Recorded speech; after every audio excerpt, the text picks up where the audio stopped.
All right, welcome back to another video. This video might be pretty quick. It's going to go over how you as a level designer can better showcase your skills as a level designer, because I know a lot of portfolios are missing this inside of their design portfolios, their level design portfolios. So this is a key thing that you should also be aiming for to showcase to future employees. And I'm going to give a quick demonstration here on the screen of what I'm talking about as I'm going through the video. And I'll just kind of give you a brief of what we're going to be doing. So a lot of times in game design, level design, you're also problem solving. Like that's a big part of it, especially live service, you're problem solving. You're trying to find gameplay issues with the game, whether you're on the maps, the mechanics, the characters, the systems, whatever. You're trying to solve issues with the current game. And that is a thing that a lot of people miss in their portfolio, where they don't aim what they're trying to solve. And I also want to preface too, because it's going on a kind of a little theory video for myself, is that you also don't want to get too far into the problem solving bucket, because I know a lot of times, and I know from experience, a lot of times when you get into that situation, like you will have a refined, really good thing, whether it's a map mechanic or whatever, but in doing so, you lose the character, the charm of said thing. So like for this case, in this example, the level design, when you go and solve so many problems and continue to try to find any little thing, you got to prioritize. If there's something that you just feel is a problem, in the sense of like, oh, this pathway could be better, or something like that, you got to prioritize something that has more meaning, something that has a meaningful change within the map. If there's something that a lot of people have complained about, or it's very clear that it is bad and it would make the map actually better, and you have to be objective with this process and not think, oh, this is just a problem I want to solve. Is the problem you're really wanting to solve going to benefit the map? And the reason you want to do this is because maps are the most expensive thing in game development. Every department touches it. It's you as a designer, if you're leading a design or leading a change with a map or an update or whatever, you have to do something to where it's enough. The squeeze is worth, or the juice is worth the squeeze. Almost got that wrong. The squeeze is worth the juice. If you're solving issues that don't make an impact or is more of a safe, and this is my opinion, it depends on where you're at. Some studios are okay with, making, those smaller incremental health updates more so. And that's essentially what they are, depending on what you're doing with the update. It's more of a health update.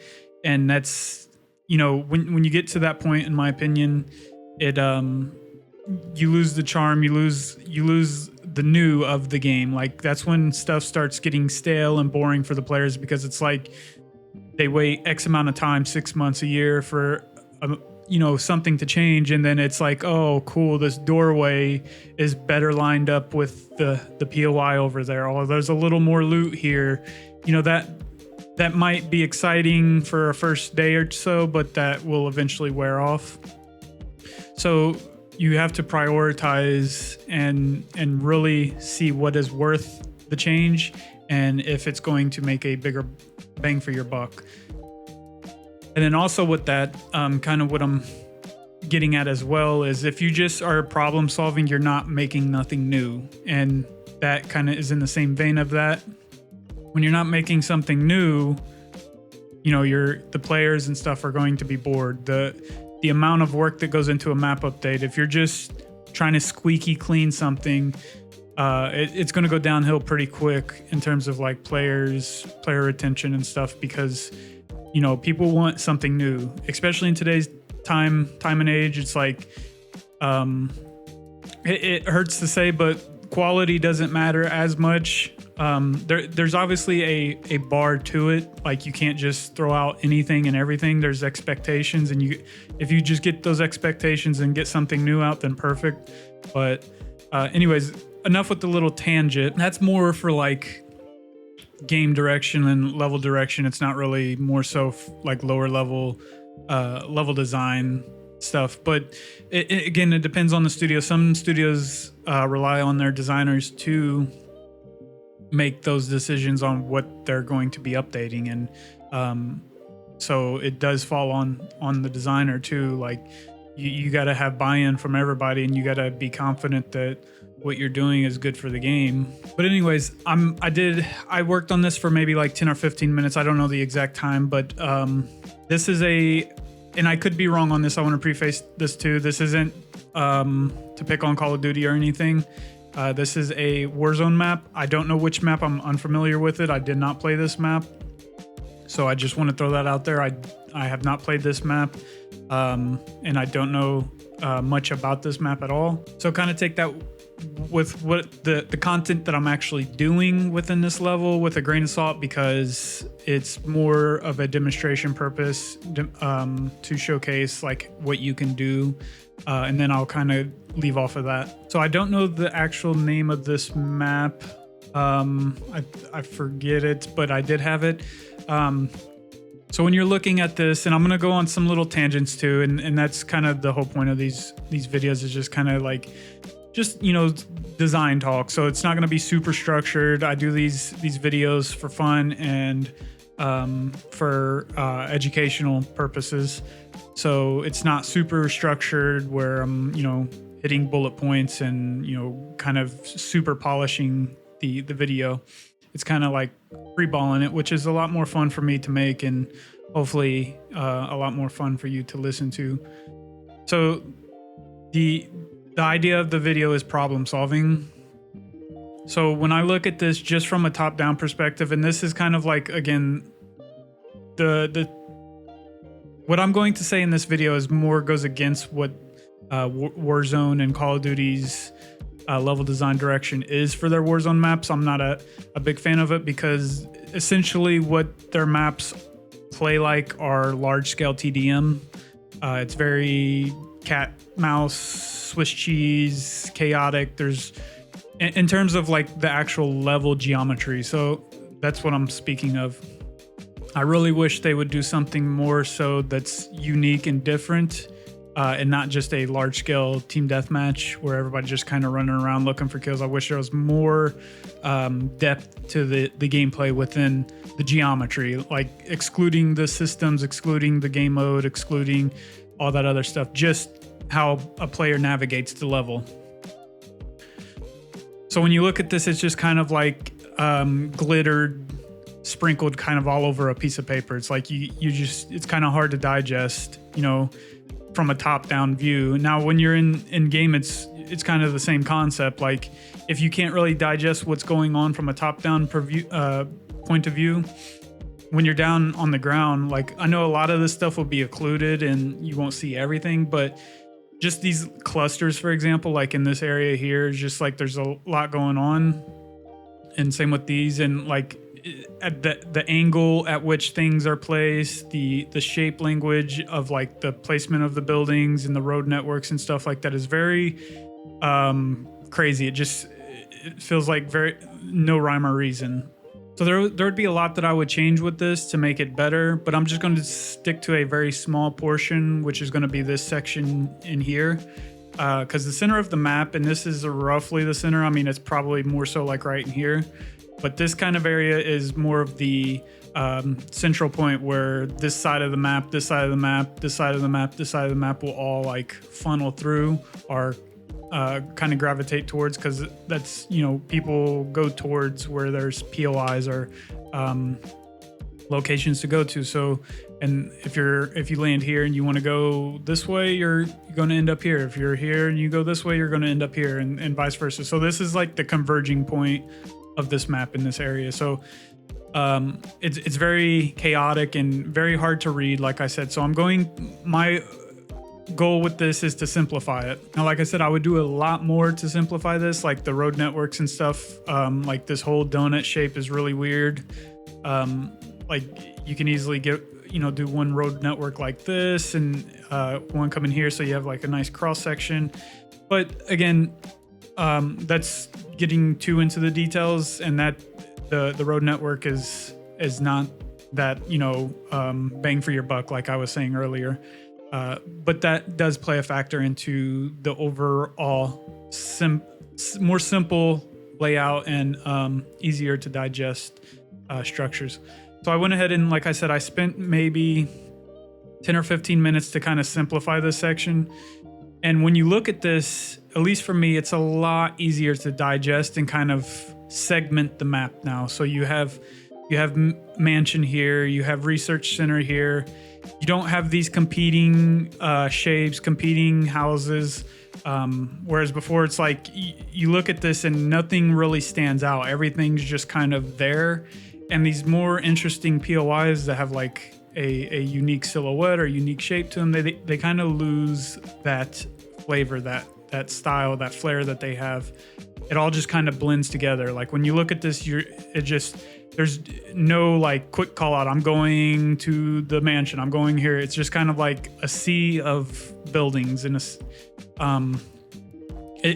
yeah. And so with this, it just kind of simplifies and segments the map. So I'll just quickly do like, you have like a segment here.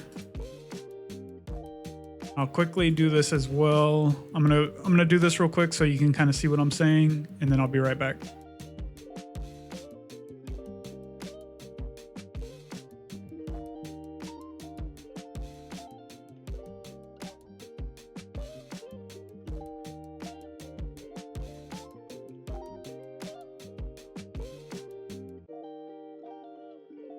All right, so I'm back now. So this is kind of what I'm getting at, and you have, I could also do, I guess, the center part here. You have the section here. So if I do that, we'll just give it some other random color. We'll say orange pool.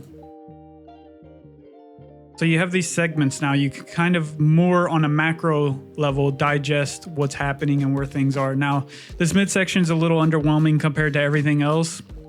And there could be pluses and negatives in doing that.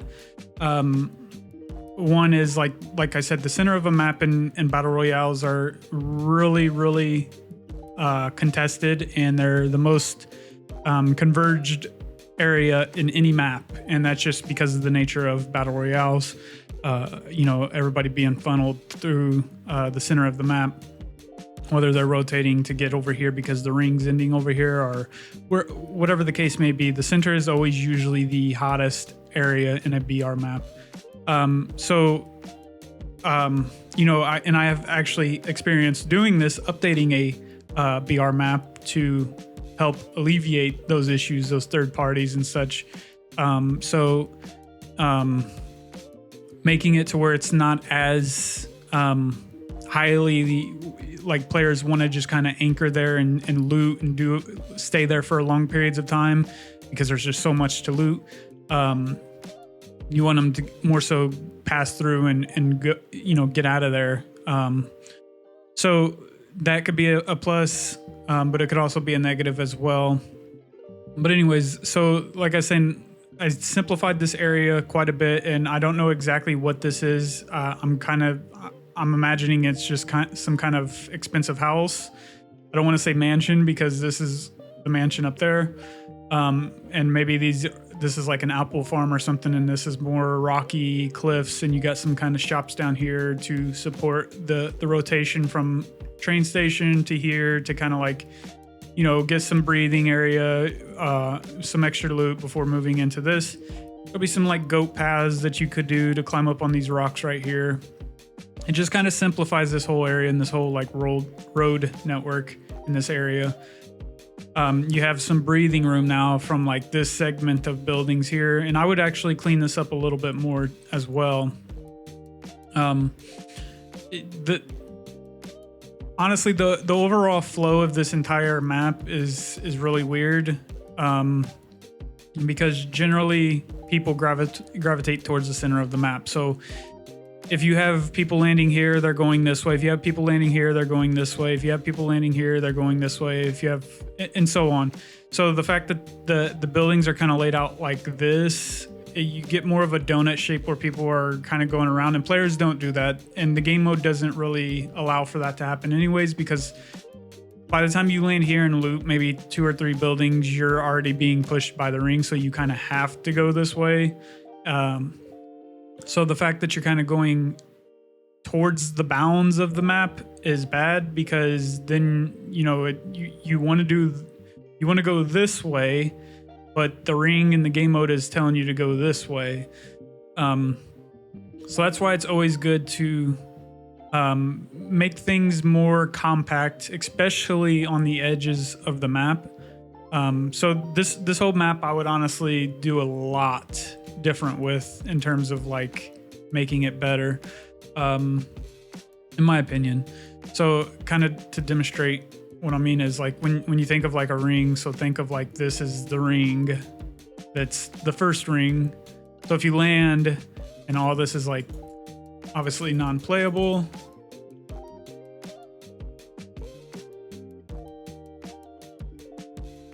so all that's dead space here, it'll kill you.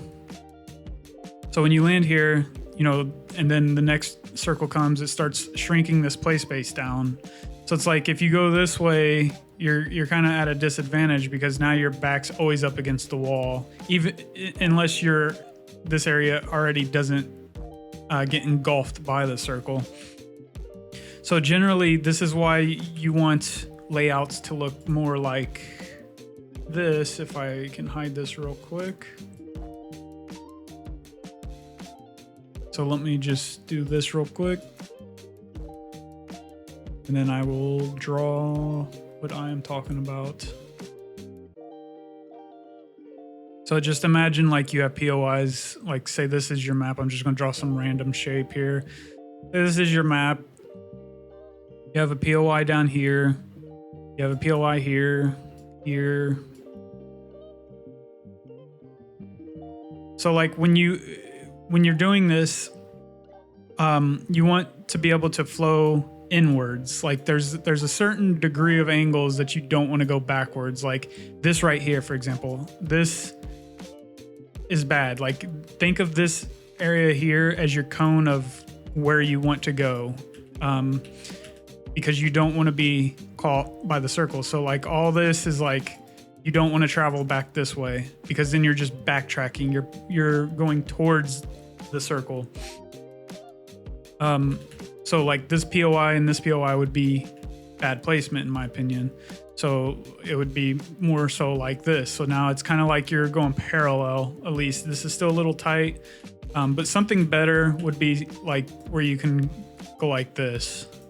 Now you have like a tripod of connection points to POIs. And then eventually, and this is why the center of the map is so contested, it trickles down to 1. So imagine if you take that same philosophy over here, eventually it trickles down, and the same thing with over here. I'm trying to do this quickly.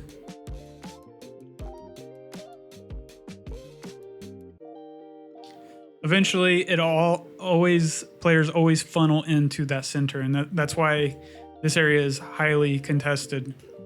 Now, when you get to the center of the map, you can start like kind of doing something like this, where it kind of takes away that that friction, where you can fragment and splinter teams off a little bit more, so you have a little bit more choice to go. So now instead of like this connection here, players from this POI can choose to go here, they could choose to go here. So you got this, you got another tripod right here. So there's a little bit more choice, but generally speaking, this would be backtracking, so they probably wouldn't go to this POI. Again, game modes are, battle royales are dynamic, so they may have the option to go here, but since that would be considered backtracking, again, depending on the type of game that's unfolding, they may be able to, they may not, but generally speaking, they would either go to one of these. So you have a tripod here.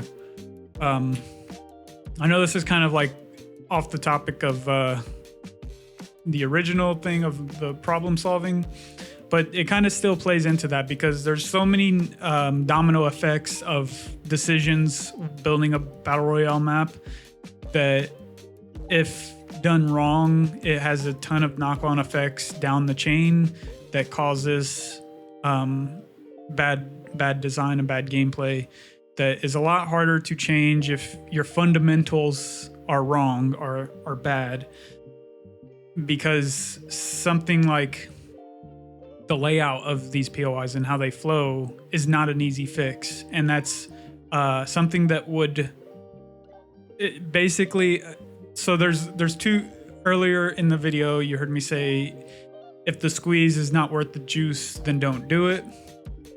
Well, there's also you would have to squeeze with the force of like God or something to get the juice flowing with reconstructing this entire map, like, and how the POIs flow.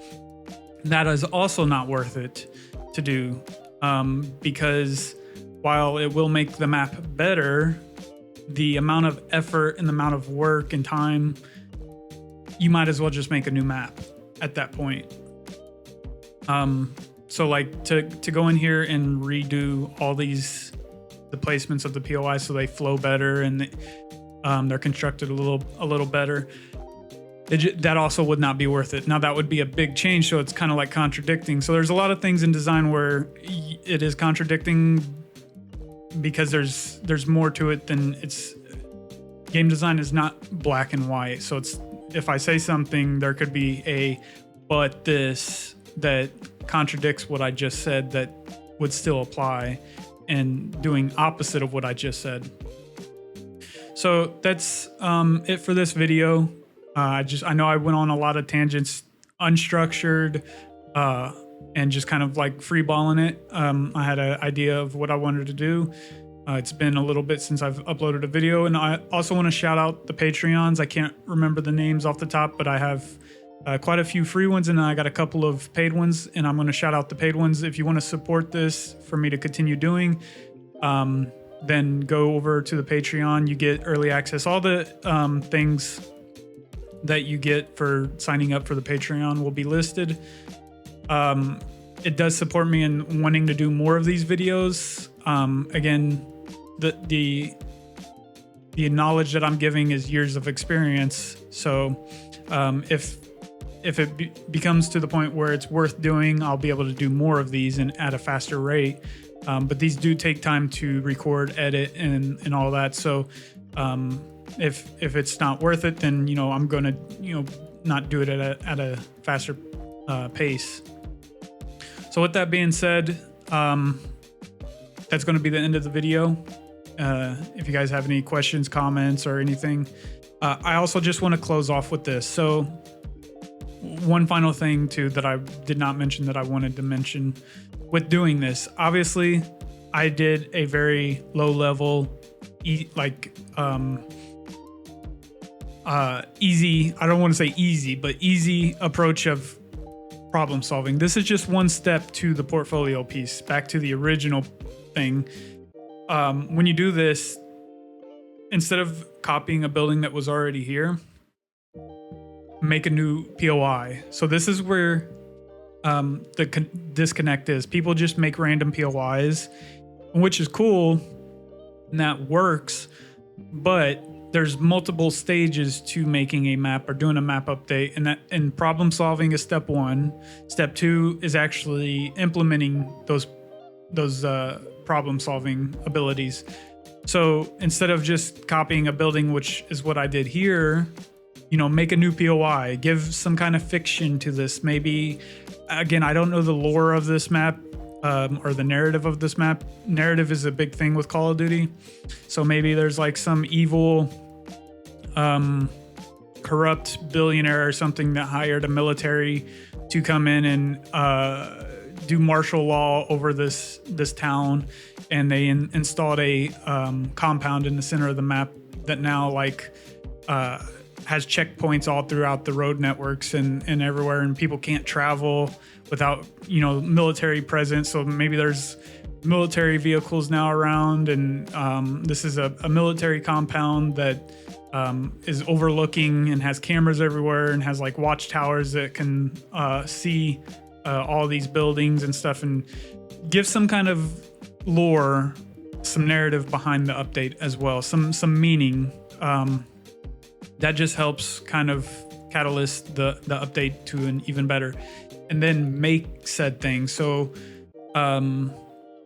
for this example here, if you're doing what I just said, you know, list out a couple of key assets that you'll need, like security watchtowers. Maybe those aren't already in the map. So you'll need some reference for some security watchtowers, or the type of architecture. Is this like a brutalist architecture? Is it more modern where it's super square? Do they have tall brick security fences, like you know, the trucks, for example? Military outposts, do they install those all throughout the map? So this one little area here now is kind of infected the entire map. So I like doing stuff like that too, because a lot of the times when you do map updates, they're kind of isolated and they're not felt. So like this whole play space over here, for example, won't even know the map is updated when you're playing it. You only know when you interact with this section here. So if you can get some kind of like way to infect the entire map with your map update, like those security outposts, maybe there's some interesting gameplay that, you know, where they could just be plopped all over the map. Maybe there's some cool like underground sequence to them. Maybe you can like find a security code and it opens up an elevator and takes you just below the surface, and there's like some cool loot or something. I don't know, just kind of telling you guys what I like to do, and then make back to the point is actually get into an editor and make this. So obviously you're not going to make the entire map, but just do like some rough block out. Like, you don't have to go and detail these. This is just my opinion. If you have the time and effort and you want to put that effort into it and do some rough, you know, buildings, do that. So get a rough landscape like an Unreal Engine, for example. Try to mimic this scenario. Try to mimic it as best as you can. Now, don't go and like lay out every building floor and all the loot placement and all that, because at the end of the day, that doesn't matter. What matters is the change that you're doing. So just get like a rough out in this so you can test it for yourself and like, oh yeah, I ran through here and I mimicked it as good as I could. And that will stand out to a hiring manager a lot, that you went, you know, to that effort to see, not only test your idea, but to mimic what is already there. So that kind of shows that you can like integrate your designs into a map and not just make a bunch of levels that don't really mean anything on a macro scale. Like you're just making random POIs that may not flow into other POIs and so on. So yeah, with that, that's a lot of good information for you. Leave all your questions, comments down below, and peace.